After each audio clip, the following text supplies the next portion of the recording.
ఎదుట నిలవబడ్డాడు. ఎక్కడ నిలవబడ్డాడండి?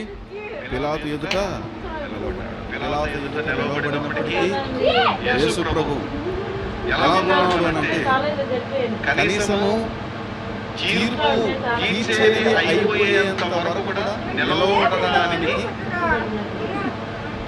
అవసరమైనంత శక్తి కూడా లేకుండా శక్తిహీనుడుగా నిలబడ్డాడు. చూడుతూ నిలబడ్డాడు. ఎందుకు? గెత్సేమనే తోటలో యేసు ప్రభువు పట్టుకున్నాడు.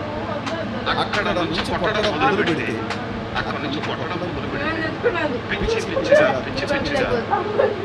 సైనికులు, రోమా సైనికులు వాళ్ళు అలసిపోయేంత వరకు యేసు ప్రభువు కొట్టారు. ఎంతవరకు కొట్టారండి? యేసు ప్రభు అలసిపోయేంత వరకు కాదు, వాళ్ళు అలసిపోయేంతగా విసిగిపోయేంత వరకు యేసు ప్రభువును కొట్టారు. వస్త్రమును ధరింపజేశారు, తలకు ముళ్ళ కిరీటమును పెట్టారు. పిలాతు దగ్గరికి